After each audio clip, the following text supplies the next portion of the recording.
我是陆怀霜，镇北大将军陆勤的独女。我生于漠北，18岁那年，我还是排行13的大头兵，潜伏3天3夜，亲手除掉了那只盘踞山林、残害百姓的食人恶虎。自那以后，我被圣上赐名拼命13妹。可是京城贵州都嫌我凶悍野蛮，不愿结亲。我父亲征战半生，沙场无惧，偏偏为我的婚事愁白了头。怀香，爹给你定了3条择婿铁规。第一，公婆必须死绝了。爹，爹说的是正经事。你娘被你祖母活生生立规矩立没的，我不能让闺女再走这条路。第二，家世必须够硬，门第低了，旁人看轻你受委屈。这条合理。第三嘛，最好是个干干净净的处子之身。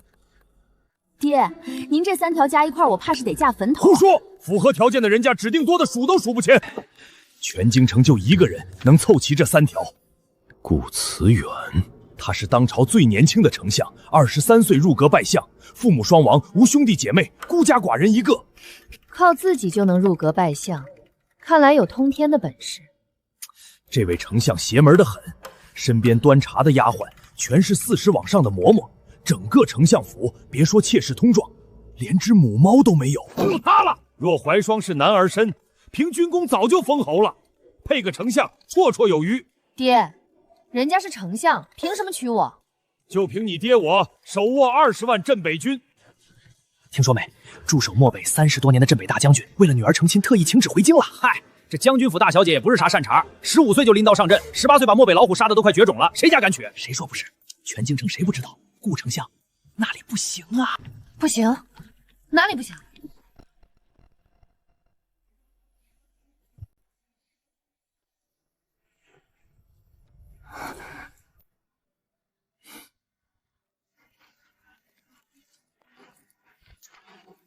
他的手好像比爹爹的手还要大一些。800里旗袍。丞相府规矩不多，你早些歇息。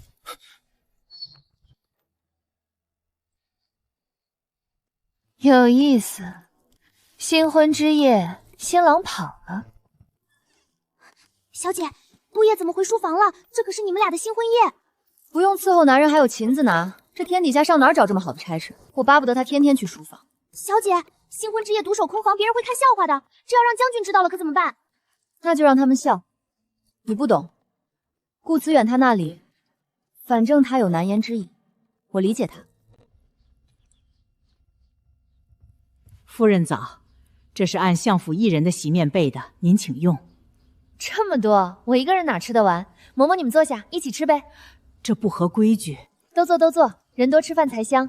以前在军营里，大家都围一个锅，没那么多规矩。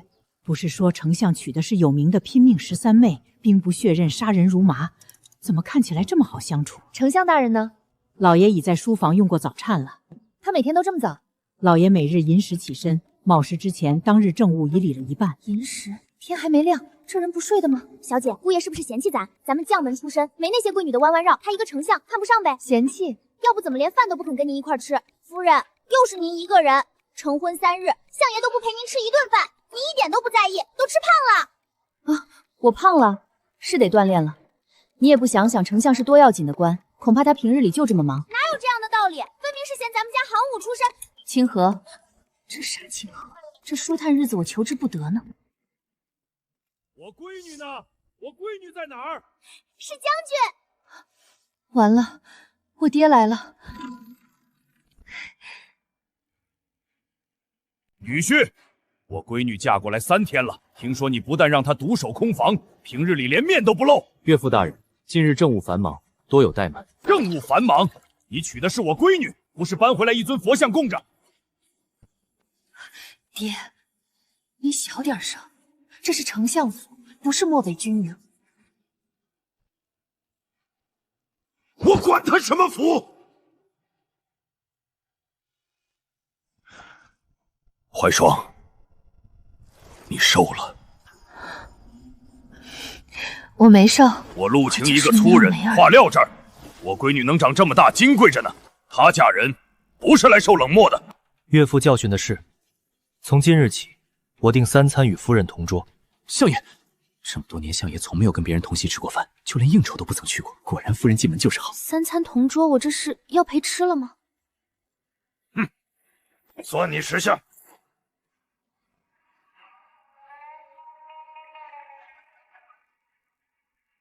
怀双，你跟爹说实话，他碰你了吗？他碰你了吗？爹，我就问一句，没有。这个王八！爹，你怎么比我还急？行，我去兵部调人。爹，他不是不碰我，他就是那方面没开窍。不开窍？他23岁就入阁拜相，满朝文武没一个玩得过他，他能不开窍？我总不能跟爹说他不行吧？爹，你哪来的这种东西？你二叔给的，说是他当年新婚用过，管用的很。我再给他3天，3天之后还没动静，我带兵来拆了这丞相府。知道了，知道了，您快回吧。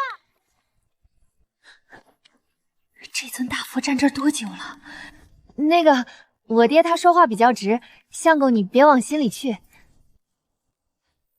你叫我。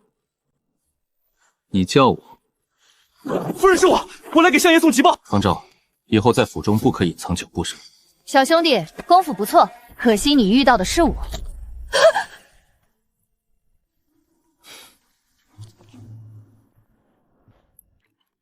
好尴尬，还不如自己吃的痛快。顾大人，你喜欢吃什么菜？无所谓。那你不喜欢吃什么？没有。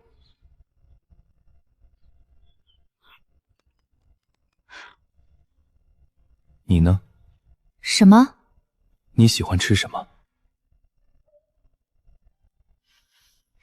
我喜欢喝汤。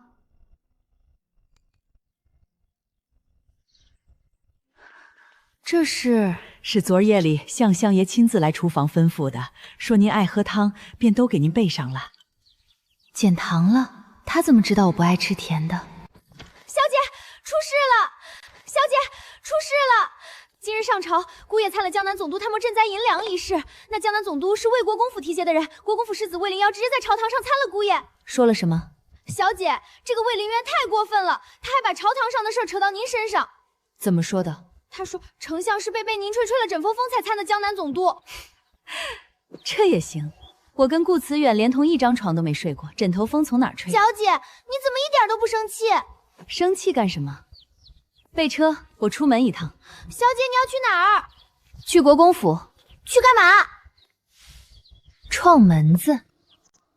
你们国公府好大的架子！我们镇北大将军独女拜访，下人竟敢闭门，有几个脑袋够砍的？清河，蛮横了哈。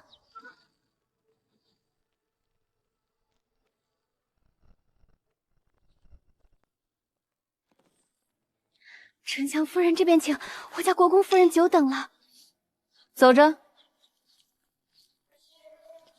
丞相夫人大驾光临，有失远迎。夫人客气，今日登门是想向夫人讨教一件小事。哦，不知是何事？听说贵府世子今日在朝堂上提到了我。世子年轻气盛，口无遮拦，若有冒犯之处，还望夫人莫往心里去。我自然不会往心里去，只是我实在好奇，魏世子是怎么知道我枕上的事的？难不成他进过我的王房？夫人这话是什么意思？没什么意思，就是觉得一个未婚世子对已婚妇的房设般了如指掌，传出去，怕是于贵府名声不利。我会回去好生教训他。不必教训。夫人只需替我给世子带句话，丞相参的是贪官，不是魏国公府。他若自个儿对号入座，那便不是我的枕头风会吹出来的事儿了。对了，忘了说，我爹手底下20万镇北军，上个月刚打完北疆，将士们这会儿正闲得慌。夫人，您就这么放他走了？一个没娘的野种，漠北沙地里滚大的，满京城谁家贵女拿正眼瞧他？就他也敢跑来国公府摆派头？他刚进京，急着立威，拿我做辅子罢了。这小贱人成婚后不是要进宫谢宴吗？宫里那位可不是他能下注的主，有他好果子吃的。小姐，自从进京后，好久都没这么痛快过了。我们从漠北回来后，京中贵女都瞧不起我们，又碍于老将军面子，把我们当隐形人，什么宴会席面都没去过。有什么好去的？人不犯我，我不翻人。不过想欺负我的人，做梦！听说你去了魏国公府，消息倒快。跟王氏说什么？我说我爹的兵很闲，所以我是你的人了？我不是那个意思。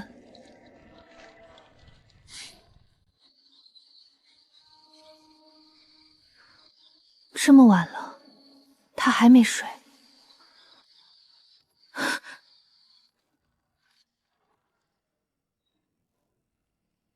你手怎么了？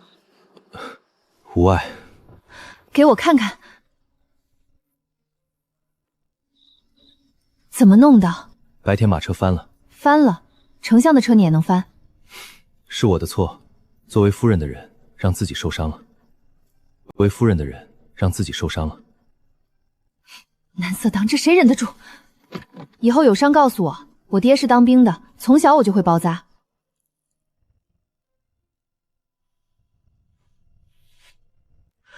早点睡，身体才是本钱。多谢。这人看起来冷得跟冰块似的，其实挺会的呀，可惜了，这不举之政能治吗？丞相夫人接旨，太后口谕，宣夫人即刻入宫觐见。另外，太后娘让奴婢带份文书给夫人过目，替丞相你的那测试文书印章已盖好了。娘娘说，夫人若在入宫前签了，便不用跑这一趟。我们小姐和姑爷大婚刚几日，就急着那测试。外头都在传丞相与夫人感情不和，太后送2个知冷知热的人过去，是为丞相解围，替分忧。夫人若主动签了，贤良的名声传出去，对夫人只有好处。太后还说什么？太后还说，丞相今儿一早被留在御书房议事，怕是一时半会儿脱不开身。夫人若是签了，进宫走个过场便回；若是不签，就得在宫里多待几日。太后可是魏公的亲妹妹，肯定是国公府的人去告状了，咱们别进宫了。文书我不签，太后要见我可以，正好我也有话要当面跟太后说。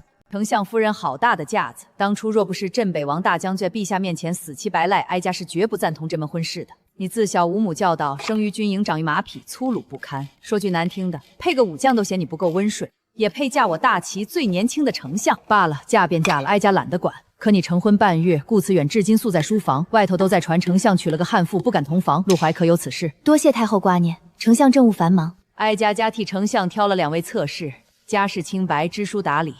今日叫你入宫，是给你个体面，把字签了，人领回去。丞相府人丁单薄，多添2个人，也好替夫人分忧。太后今日扣着臣妇不让走，是怕牛逢时去跟丞相说不签，还是怕丞相知道了不认这笔账？你当真以为你爹的镇北军能保你一辈子？臣妇不靠我爹保，那靠谁？靠顾慈远。丞相是哀家看着长大的，哀家的话他不会不听。但这张纸上的字，臣妇不签。你好大的口气！不是口气大，是规矩。正式不同意，侧室进不了门，这是大齐律法。太后心里清楚。陆怀霜，你别忘了，你爹的镇北军每年的粮草可是朝廷拨的。太后说的是，镇北军的粮草是朝廷拨的，审批粮草的人，恰好是我夫君。你，启禀太后，丞相求见。臣顾慈远来领臣的夫人。丞相来得倒快，哀家正跟你夫人说几句家常话，你便急着来了，怕哀家吃了他不成？臣妻初入宫不懂规矩，怕他失礼冲撞太后，特来领他回去。丞相，哀家给你挑了2个侧室，你看看。臣已有妻子，如果太后想给姑娘找夫家，太史局里倒有几个未婚的年轻主播，臣愿做大媒。你丞相府连个通房没有？不需要。那子嗣怎么办？臣的子嗣只会是臣妻所出，旁人不必费心。顾慈远。太后保重凤体，臣先告退。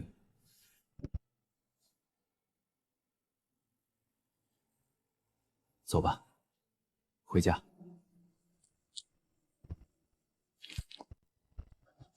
你怎么知道我进宫了？王嬷嬷方召来报我的，下次再有这种事，一定要等我回来再做打算。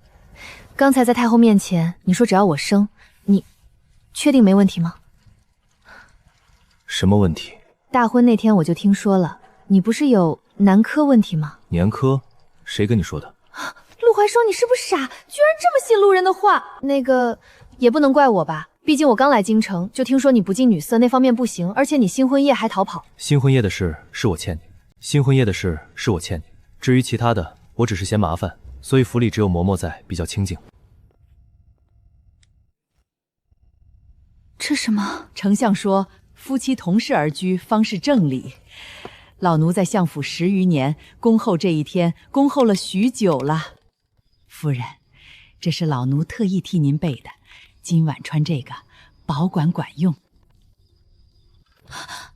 嬷嬷，你哪来的这种东西？这是老奴自个儿琢磨的。拿走。夫人，您跟丞相成婚半个月了，今夜他头一回来卧房睡，您就算不穿，也试试合不合身吧。老奴求夫人了。出去。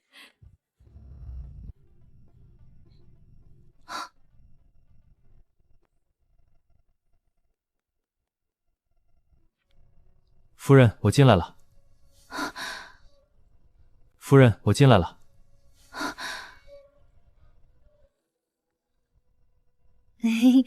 家里好冷。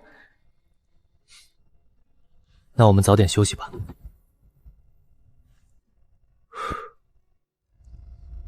睡不着？想说什么就说吧。今天在太后那里没受委屈吧？没有，我怼回去了。我知道，你做得很好。顾慈远。你为什么不要测试？你为什么不要测试？因为没有必要。是因为现在有我了，所以没有必要？你不觉得这话怪怪的吗？哪里怪？正常人应该会说是因为我只喜欢你之类的，你却说没有必要，感觉像是拒绝公文的语气。那你想听哪种？你说呢？我没说过那种话，你教我。你不是说我不开窍吗？你听到了？你和岳父大人在院子里说的每一句，我都听到了。陆怀霜，我不太会这些，但我在学，给我一点时间。听说了没？顾丞相自己亲自给夫人加马车，不止，我二姨的表妹在丞相府当差，说丞相现在每天早起夫人熬粥。熬粥？冷面冰山的丞相他会熬粥？小姐，他们越说越离谱了，你不去澄清一下？不急。丞相这样疼老婆的好官不多见了，今年黄河发大水，多亏了顾丞相。吵什么呢？只有你们这种贱民才觉得顾慈远是好人。跪下，这是魏世子。今天魏国公府联合朝中3位尚书上了折子，联名弹劾顾慈远结党营私。什么丞相？他也配？马上就削官了。你说什么？我说顾慈远离死不远了。回府，备马。丞相夫人，这么急着走干什么？家中有事，魏世子借过。我还以为镇北大将军的女儿是条母老虎，没想到她腰这么细，真是便宜顾慈远那个木头了。你说你嫁他图什么？图他不行？魏世子，让开！妹妹劝你一句，你那夫君在宫里关着，能不能出来还不一定呢。你与其在这儿急着回去守空房子，不如坐下来跟我聊聊。我爹那儿，我说一句话，比你在外面跑断腿都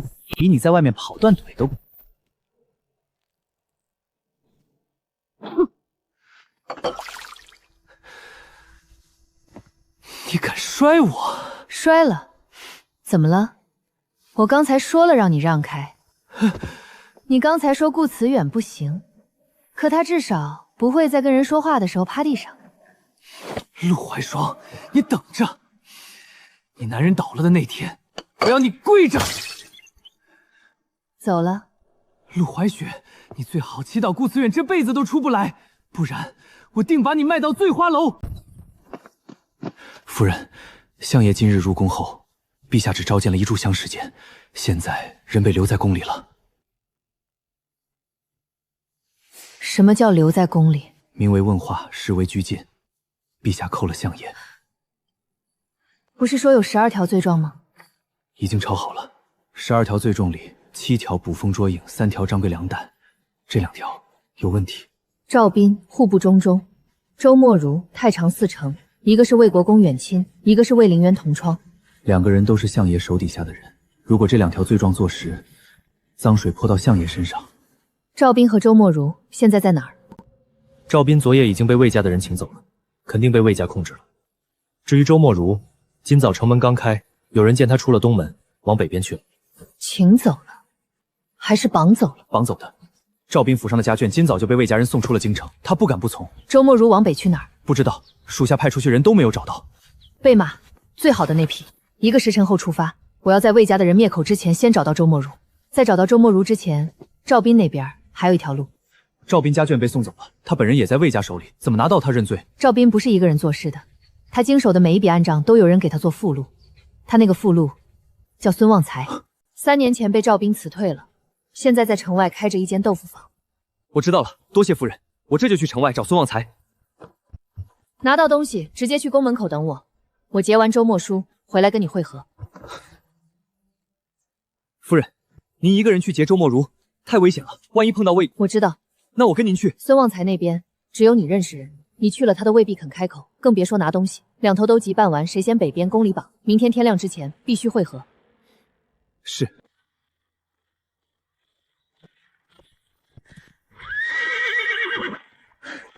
老板，老板，今早有没有一个穿青色官袍的年轻男人往北走？中等身目，右肩有点高低，像个文官。有，天刚亮那会儿过去了，7匹骡子走得不快，后头隔了不到1个时辰又过去3匹马，看着不像好人，马背上挂着刀呢。那3马的蹄印往哪边岔了？往前30里有个岔口，往东是官道，往西进山。那3匹马的蹄印进了山。小姐，你等等我啊！你回府等消息。祖宗，我求你了，快走！驾！周莫如，你跑什么？你主子在府里摆好了宴席，等你回去呢。我不认识你们，你们认错人了。你认不认识我们不要紧，要紧的是你今晚上说的话，这辈子不用再说第2遍了。丞相夫人，你不该来，主子说了，挡路者格杀勿论。好啊，那你就来试试。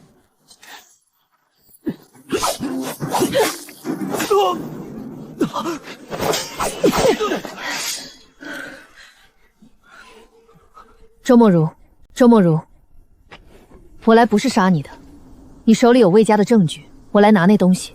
我凭什么信你？我夫君在宫里被扣着，只要你作证，我保你全家不死。魏家只是把你当棋子而已。都在这里，赵斌那边的账也在，他说好了要跟我对半分，临到头全揽在自己头上。跟我回京。下去吧你！你们都是骗子，都想要我的命！都去死！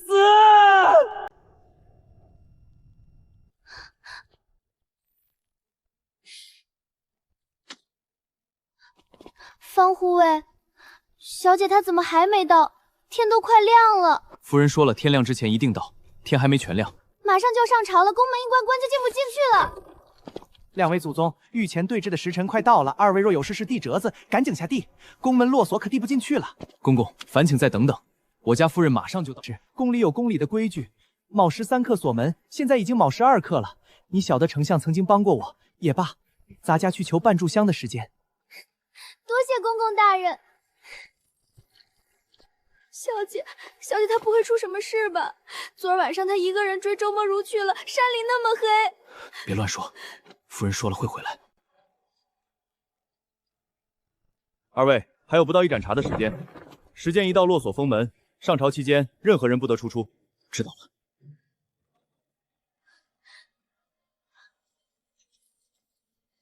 侍卫大哥，再宽限半炷香，我家夫人连夜出城去拿证据了，她手上有能还丞相清白的东西，她一定会来的。末将只管守门，上朝之前落锁，这是规矩。来人不管是谁，过了时辰一概不放。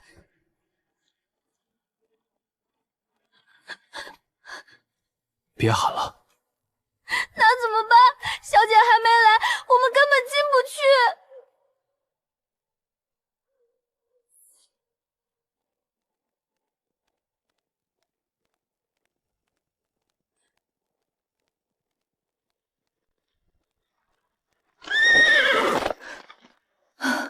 小姐，你没事吧？我没事。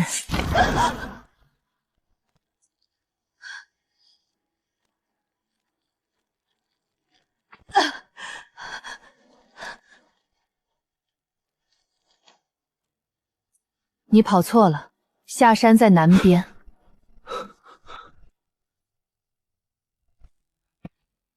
赵兵的都拿到了，都在这里。孙旺财都已经交代了。身份。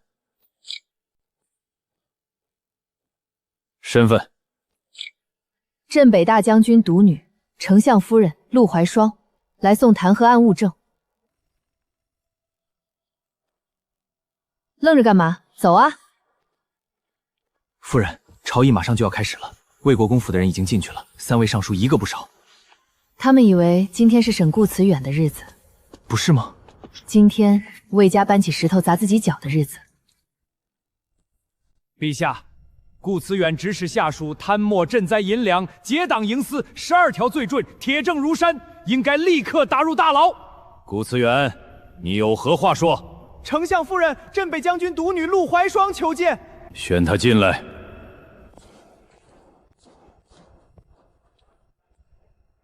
陛下，臣妇有东西要递。丞相夫人，朝堂之上，一介女流竟敢上朝，你可知罪？这是赵斌和周莫如与魏国公府往来的全部账目、信信和私印原件，一条不落，加盖魏人私印的条子全在里头。魏国公，你给朕解释一下，这3笔钱为什么盖了你的私印？陛下，这是伪造的。顾慈远和陆怀霜夫妻联手构陷臣。陛下，他们亲自带来的东西是不是伪造的？陛下传进来一问便知。陛下，罪臣认罪，是魏国公府指使臣和赵斌以贪墨为由构陷顾丞相，所有证据是魏凌渊亲自交给臣的，罪臣有罪，但顾丞相从头到尾不知情。是赵斌逼我的，我什么也不知道，我就是收钱记账，我只知道那笔赈灾银是魏国公府授意摊下的。是他。魏国公，你还有什么话说？陛下，他们串通好的，赵斌和周莫如早就被顾慈远收买了。臣有一事不明，臣想问周莫荣一句话。周莫荣，你说你是受我儿指使，那我问你，妻儿老小现在何处？我什么也不知道，是他让我这么说的。陛下，周莫如的妻儿老小，昨儿夜里被人连夜送出京城了。送出城的人正是丞相夫人府上的护卫方兆。臣恳请陛下立即处死丞相府护卫方兆，丞相下属周莫如、孙旺财将丞相撤职，押入大牢。丞相夫人，周莫如的家眷为何在你府上护卫手中？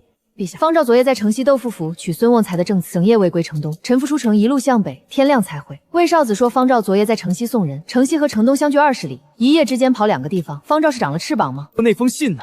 臣手里有信。魏世子，你手里的信是谁写的？自然是丞相府的人写的。那你拿出来，当庭对笔记。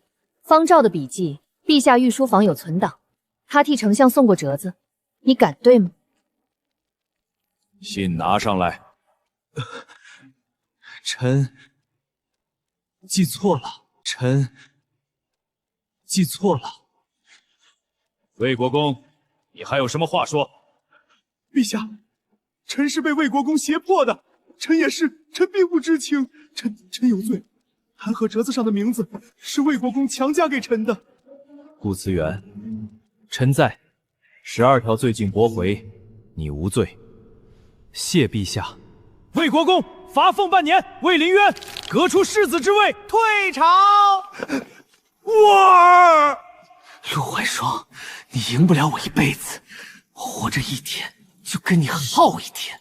那你最好活得久一点。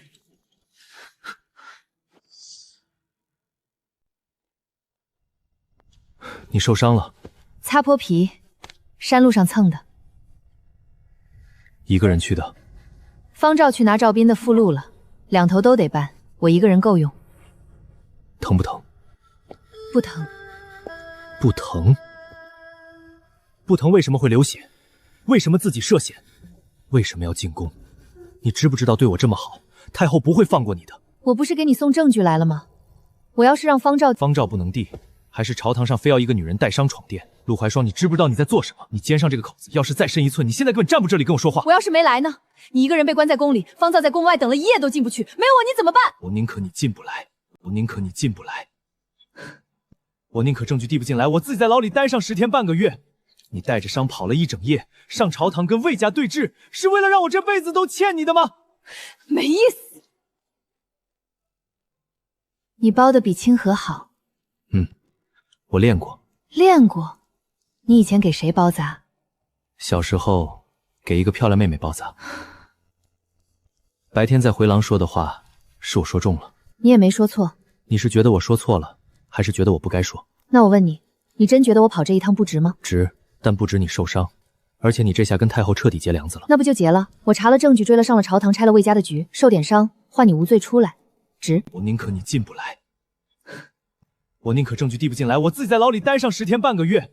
你带着伤跑了一整夜，上朝堂跟魏家对峙，是为了让我这辈子都欠你的吗？没意思。你包的比清河好。我练过。练过？你以前给谁包扎？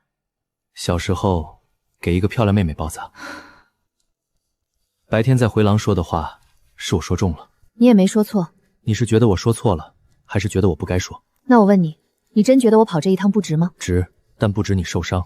而且你这下跟太后彻底结梁子了。那不就结了？我查了证据，追了上了朝堂，拆了魏家的局，受点伤，换你无罪出来，值。明天换药，这个抹在伤口边缘，会好得快些。谢谢。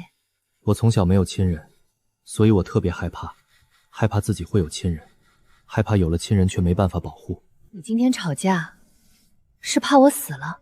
对不起，我不该凶你，我只是害怕。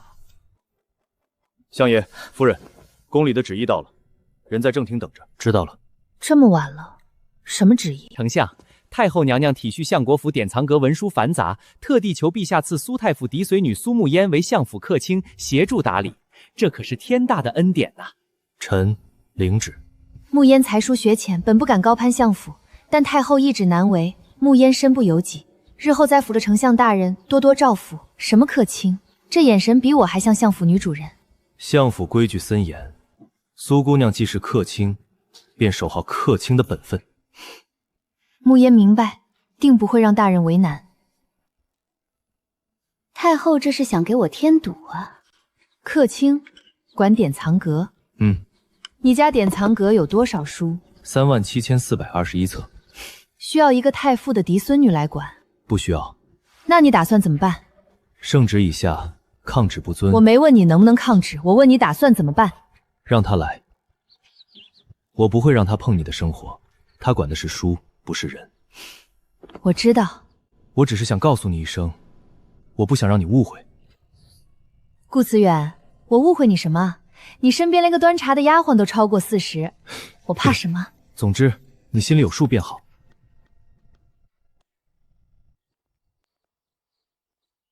小姐，您可是京城第一才女，太后娘娘亲自指派的，那丞相也太不近人情了，当着夫人的面竟对您那般冷淡。你懂什么？你懂什么？丞相大人那般冷淡，其实是用心良苦。小姐这话何意？若他当着夫人的面表现得对我太热衷，夫人定会容不下我。大人这是在保护我，免得我初来乍到变成了重敌之地。保护他。夫人，沐言今日便先回府收拾行囊，3天后沐言便正式搬入相府，日后同在一个屋檐下，还望夫人多多指教。相府的门槛不低，苏姑娘进来时当心别绊了脚。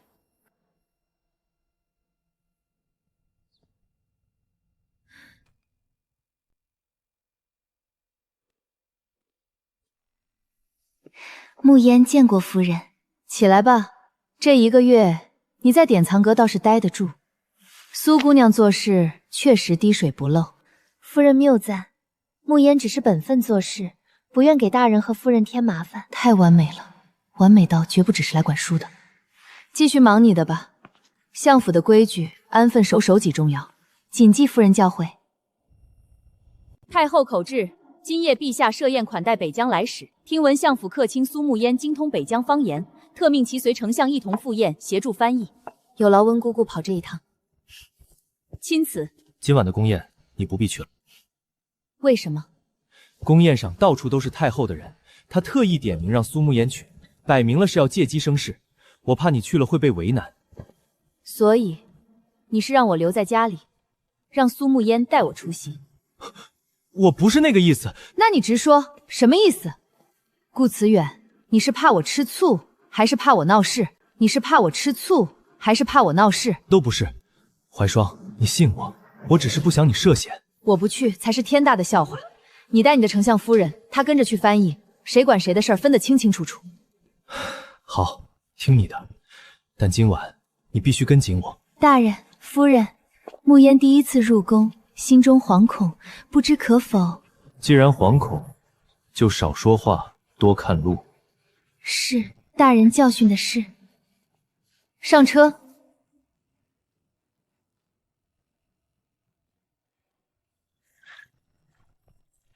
大齐的酒像水一样软，你们的朝臣是不是也一样软弱无力？大齐的酒面常醉人，大齐的刀却锋利断骨。使臣大人若想试，只怕会伤了手。好，大齐的女子有胆识，不愧是太傅的嫡孙女，才学出众，临危不乱。留在相府做个小客卿，倒是屈才了。太后密赞，臣女不过是尽本分，替丞相大人分忧罢了。丞相夫人真是好福气呀，身边有这么个能干又出风头的帮手，往后这相府的内院怕是热闹了。是挺能干的。使臣若觉得酒软，本相明日便让人送10坛北疆烈酒去议员，只怕使臣喝醉了，连回北疆的路都找不到。丞相也会北疆话？大齐丞相果然名不虚传，我敬你。你什么时候学的北疆话？3年前，北疆战事季，我需要直接看懂对方的军报，不能全信翻译。你学了多少种方言？7种。下次别给别人表现的机会了，你自己能做的事就自己做。好。还有，你说北疆话的时候挺好听的。夫人，您是不是在生我的气？夫人，您是不是在生我的气？我没有，你有才能，我很敬重。夫人莫怪相爷当众抢白，太后本就忌惮相府，我若继续出风头，必成众矢地。相爷当众折我的面子，其实是为了护着我。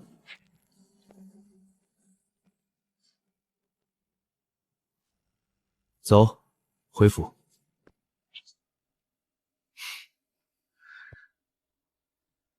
你跟方丈走，我跟夫人一起。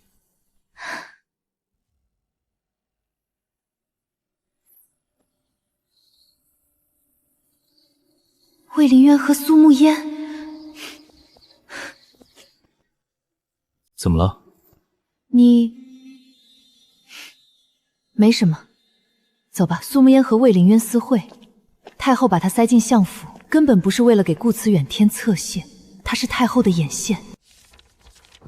夫人，查清楚了，苏沐烟和魏凌渊就是青梅竹马，早年还订过口头婚约。好一个情深意重的青梅竹马！太后这盘棋下得真大，用旧情逼着苏沐烟进相府，她要的根本不是顾慈远的心。那他们要什么？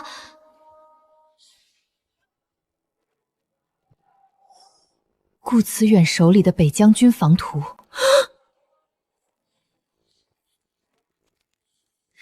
既然他想要图，我就给他图。书房那边布置好了吗？夫人放心，真图早就收起来了，现在书房暗科里放着的是3年前的废图。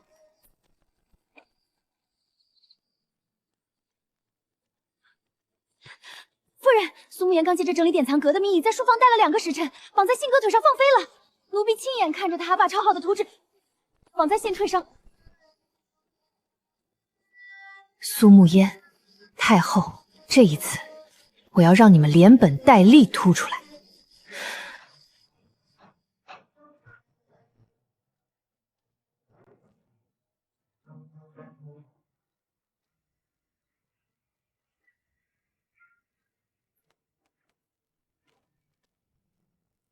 进。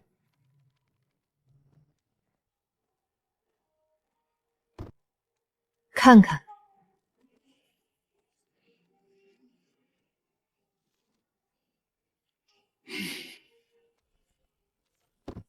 我一直知道苏沐烟有问题。你知道？从她进府第1天起，太后安插的人，我怎么可能毫无防备？那你为什么不揭穿她，任由她在府里上蹿下跳，甚至让她接触书房的卷宗？太后行事谨慎，苏沐烟若只是个普通的客卿，我动她便是打太后的脸。但现在有了。你的意思是，你在等我来查？我也一直在查，只不过没想到我的夫人比我更能干。半月前，我已向皇上陈递密折，说明了苏沐烟的疑点和太后的图谋。皇上批复了4个字：静观其变。所以你早就布好了局。我布的局只能防守，但你用假图换真图，诱他传信，坐实了魏家通敌的铁证。怀霜，你比我想的还要厉害。你到底有完没完？拿我当枪使，现在又来灌迷糊。不是夸你，是事实。明天这份证据会出现在御前。苏沐烟窃取军防机密，魏国公府通敌之嫌，这一次太后保不住他们。那苏沐烟呢？按律当斩。他只是太后和魏凌渊手里的一枚棋子。棋子也犯了法，通敌叛国，死有余辜。怀霜，你救不了所有人，但你可以保护你该保护的。你该保护的是你自己和这个家。好，明天早朝，魏家必死无疑。明天一早，我陪你进宫。不用，后宫的事我自己能应付。我去拜会皇后。我没问你用不用，我说的是陪你。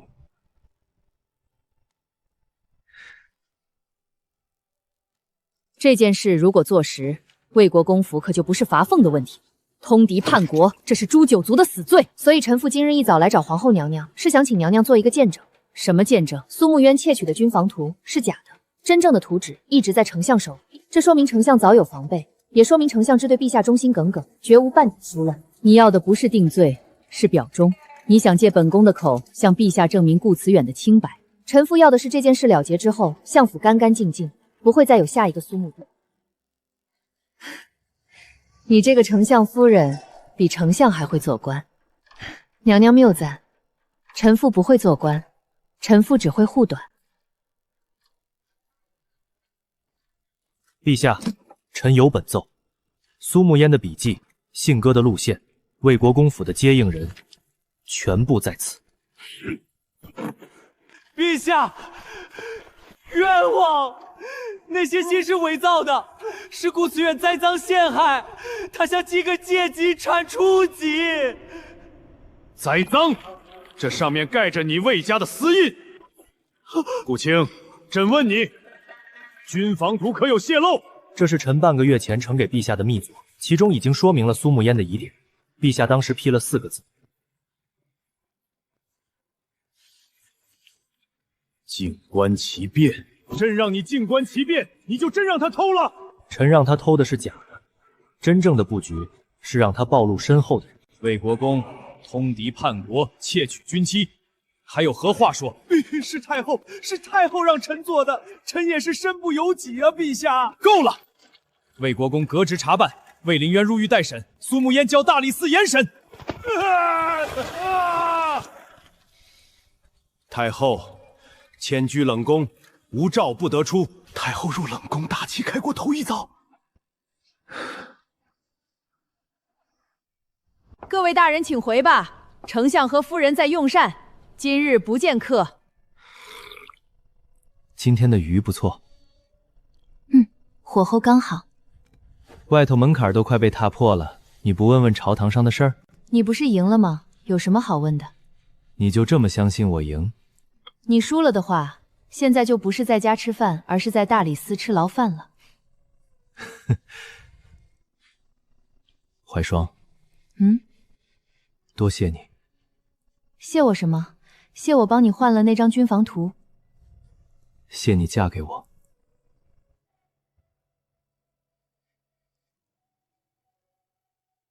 夫人，相爷，宫里来人了。夫人，相爷，宫里来人了，说南诏国使臣明日抵京，陛下设宴，点名要丞相与夫人同去。南诏国，咱们跟南诏不是一直相安无事吗？南诏王新晋登基，派使臣来朝，名为进贡，实为探我大齐虚实。听闻这位新王好大许功，此次怕是不止进贡那么简单。怎么又想和亲？南诏与北疆不同，他们若求亲，求的未必是公主，而是借联姻打通大齐南境的贸易关卡。又是拿女人换好处，这帮人换汤不换药。你对和亲之事似乎格外在意。我娘当年就是被我祖母逼着和亲，才逃婚嫁给我爹的。我见不得这种事。相爷，查清楚了，南诏使臣名叫段云辰，是南诏王的亲弟弟。此人表面温文尔雅，实则心机极深。他在南诏主管商贸，手中握着3条通往西域的商路。他此行目的呢？表面是进贡，但我安插在南诏的探子回报，段云辰随身带了一幅大齐南境的水文图，他怕是冲着南境的曹洞来的。漕运，南诏想借联姻掌控南境水路。是，若联姻成功，清河公主嫁过去，南诏便有了名正言顺的理由在大齐南境设商部、驻兵卒，届时漕运便等于捏在了他们手中。南诏不似北疆那般以武力相威，却用商路坐镇，步步为营，比明刀明枪更难防。相爷，这亲事，明日宫宴，先探探段云晨的底。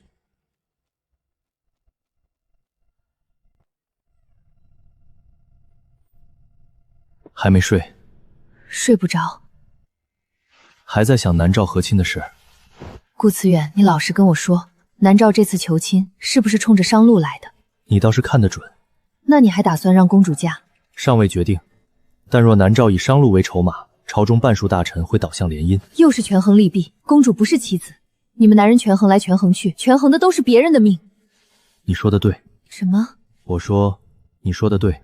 清河和公主不该成为朝堂的筹码。明日宫宴，你先看看那段云晨是什么样的人。若此人当真不怀好意，我自有办法让这亲事成不了。这位便是丞相夫人吧？气度不凡，果然名不虚传。使臣大人过奖。夫人若得闲，不妨来南诏走走，我亲自作陪。南诏确实风物宜人，但内人在北方待久了，怕受不住南方的湿热。丞相倒是体贴。清河公主殿下到。臣妇陆怀霜见过公主。丞相夫人不必多礼。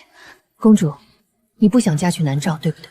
我听说南诏湿热多瘴气，去了的人都会得病，而且那个段云晨，他看人的眼神让我害怕。那就不嫁。那就不嫁。可是母后说，若我不嫁，南诏就会断了南境的商路。我不信这个世道只能用女子的一生换来国家安宁。赏花宴结束之前，我会想办法帮你脱身。你先回席，别让任何人看出端倪。可是，信我。大齐陛下，我有一事相求。使臣请讲。我观遍大齐贵女，唯有丞相夫人气度、胆识、手腕，皆是我南诏所需。夫人放心，南诏四季如春，我南诏以王后之位相迎，比做丞相夫人自在多了。使臣大人说笑了，我已嫁为人夫，夫家姓顾。嫁了人又如何？南诏不重虚礼，只看重人是否合适。